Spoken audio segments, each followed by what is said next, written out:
황경 쌤 소개합니다. 감사합니다. 반가워요, 여러분. 방금 이제 강의 시작하기 전에 제가 노래 하나 틀어드렸는데 혹시 들어본 적 있으세요? 그게 맞아요. 되게 오래된 노래고요. 그리고 누가 불렀는지는 혹시 예측이 되시지 않을 거예요. 되게 오래된 분들이에요. 저희 어렸을 때 BTS였었던 비틀즈 노래거든요. 이제 여러분 그래도 비틀즈가 누군지는 아시잖아요. 그래서 누구죠? 비틀즈 노래 아시는 거? Yesterday. 그렇죠. 또 있나요? 그냥 비틀즈는 있었어요. 옛날에 있었는데 그래도 당대에 지금 워낙 우리나라의 BTS가 유명하긴 하지만 60년대에 어떤 그 전 인류애적인 그 음악을 만들고 그 사람들을 함께 이제 공감하게 했었던 어떤 인류 최초의 외계인 같은 분이세요. 근데 이 비틀즈가 그렇게 유명한데도 불구하고 여러분들이 아마 모르고 계시는 것 중에 하나가 비틀즈가 상당히 타로와 이런 신비주의의 매니아였다라는 거죠.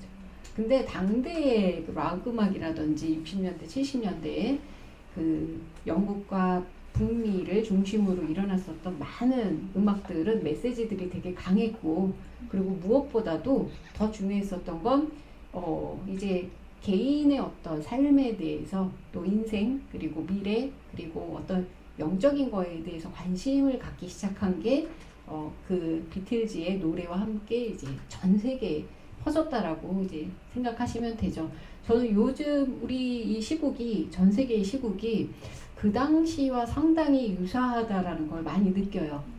60년대에는 이제 2차 대전 끝나고 나서 많이 황폐해져 있는 유럽과 북미까지, 그 이후에 베트남전을 겪으면서 미국 같은 경우는 할아버지는 1차 대전에서 죽고 아버지는 2차 대전에서 죽고 자식은 베트남전에서 죽는 걸 겪으면서 이제 냉전 시대에 돌입을 하죠. 그런데 그냥 단순한 냉전이 아니고 젊은 많은 사람들은 사실 모든 거에 좌절하고 이제 낙담할 수밖에 없었어요. 정치도 믿을 수가 없고 힘도 믿을 수가 없고 그리고 종교도 믿을 수가 이제 없게 된 거죠. 특히나 미국이라는 나라는 종교가 매우 중요한 나라예요. 종교 때문에 이민자들이 생겨났고, 물론 먹고 사는 이즘이 중요했지만 종교적인 탄압, 자신들의 정체성의 탄압 때문에 유럽을 탈출한 사람들이 미국에 이민을 와서 이주를 했거든요. 그러니까 종교적인 어떤 정신적인 구심점이 되는 그 이데올로기는 너무너무 중요했는데, 모든 전쟁과 대공황 그리고 또 이제 경제 발전이 너무 발전하면 사실 그 간극을 따라가기가 힘들잖아요. 그러면서 가장 그 전쟁에 나가서 뭐 죽고 그 가족을 잃은 사람들도 비참했지만 남아져 있는 우리 젊은 사람들은 훨씬 더 이제 미래가 막막하던 시대였어요. 그럴 때 인간은 어디론가 탈출하고 싶어 하죠. 지구를 떠나고 싶어 합니다.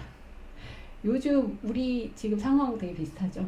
그래서 그때 그렇게 러시아도 미국도 달로 가려고 했어요. 그래서 로켓을 만들고 발사를 하고 난리를 치고, 근데 아직 몰라요. 솔직히 갔는지 안 갔는지는 모르겠어요.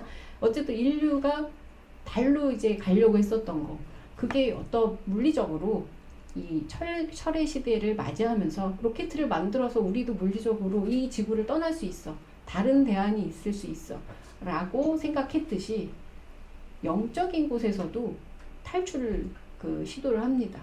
그래서 그 당시에 새로운 탈출구로 종교가 아닌 뭐 소위 말하는 뉴에이지라고도 하는 운동도 있었고, 히피도 있었고, 그리고 전 세계적으로 반전 운동이 이제 일어나죠.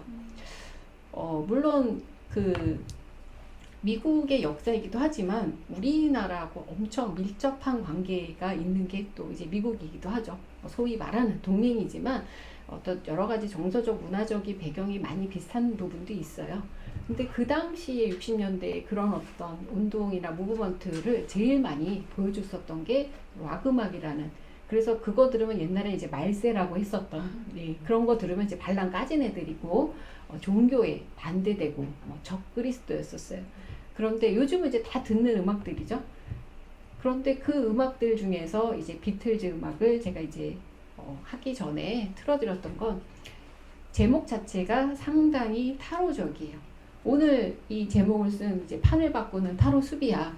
이것도 여기서 말하는 판은 무엇인지, 그리고 이제 타로라는 건 또 뭔지, 그리고 이제 수비학 여러분들하고 이제 이야기할 제목이기도 하고, 중요한 건 이제 아까 들렸던 제목이 Full Under Hill이에요. 그러니까 언덕이의 정신병원이 아니고 언덕이의 바보라는 거죠. 그래서 아까 잠깐 들었던 그 음율의 가사가 이제 날마다 언덕에 오르는 남자가 있는데 이제 바보예요. 근데 이 바보는 본인이 바보인 걸 잘 알고 사람들도 알아요. 별로 말도 없고 그냥 맨날 올라가서 해가 뜨고 해가 지는 거를 이제 본다라는 게, 그리고 뭐 모두가 이 사람을 별로 좋아하지도 않고 하지만 이 사람 신경도 안 쓰고, 이런 노래 가사입니다. 참 하나만한 얘기잖아요. 그리고 이게 무슨 의미가 있을까. 근데 저도 어렸을 때 제가 뭐 10대 20대 때 비틀즈를 들으면서 이게 타로와 연관이 있다라는 거를 느꼈을 때 되게 저한테는 좀 전율이었었어요. 어느 정도였냐면, 여러분들 타로 카드에서 바보 카드를 혹시 보신 적이 있나요? 바보 카드를 한번 보여드릴게요. 자, 바보가 언덕 위에 이렇게 서 있는 남자죠. 사실은 벼랑 끝에 서 있는 남자이기도 해요. 그런데 이 바보의 모습을 그대로 그려놓은 게 바로 비틀즈의 그 Full Under Hill이라는 노래 가사에 담겨 있다는 거죠. 그래서 마지막까지 그 가사를 들으면 이 사람들은 분명히 타로 매니아였고, 타로의 0번부터 21번까지 완전히 꿰뚫고 있다라는 거죠. 그래서 이 바보의 이야기를 여러분들한테 이제 하고 싶은 것 중에 하나가, 여러분들 이제 2030 여성분들은 타로 카드라든지 타로점, 그리고 이제 온갖 점에 대해서 상당한 관심도가 높아졌다라는 거를 한 5년 전부터 느꼈어요. 이 타로판에 이렇게 젊은 분들이 이제 고객이 제 입장에선 이렇게 많아진다라는 거는 좀 되게 고무적이었다라고 생각을 하고, 사실 우리나라에서 점을 본다, 신년 운세를 본다 그럼 주로 누가 볼까요? 어머니들 그리고 이제 자식들 거 보고 남편 거 보고 이러다 보니까, 저도 이제 30년 넘게 상담을 하는데 여전히 고객분들이 저한테는 연령층이 있기는 하지만 전반적으로 정말 10대 초등학생들도 타로점을 엄청 본대요. 제일 많이 하는 질문이 뭔지 아세요? 초등학생. 저도 이제 초등학생을 좀 본 적이 없지만 보신 분들한테 많이 여쭤보니까 1번의 첫 번째 질문이 우리 반에서 날 좋아하는 사람이 있느냐래요. 짠하지 않아요?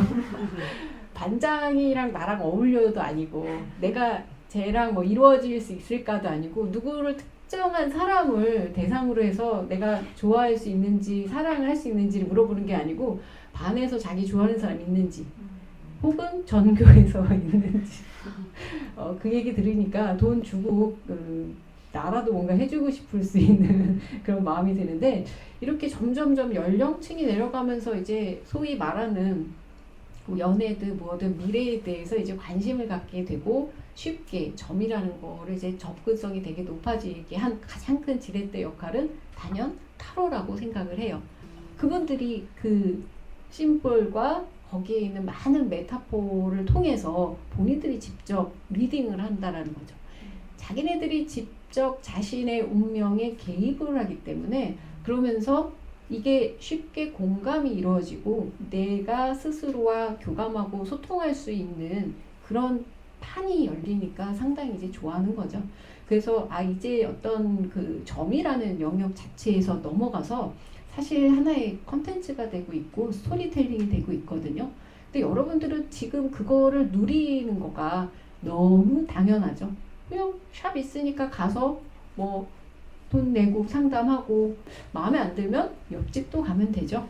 그런데 이런 풍토가 이렇게까지 오기까지 어마어마한 변천사를 겪었다라는 거, 그 부분을 오늘 이야기를 드릴 거고, 지금 여러분들이 누리고 또 이용하고 있고 그리고 하고 있는 것들이 당연한 것 같고 또 뭔가 그냥 문제가 없는 것 같지만 대단히 중요한 메시지가 있다라는 걸 오늘 함께 공감을 하고 싶어서 이 자리를 이렇게 만들었습니다. 예. 그래서 어떻게 시작을 할까 이렇게 했는데 이 Full of the Hill 노래를 이렇게 한번 여러분들 돌아가시면서 꼭 들어보시기를 바라고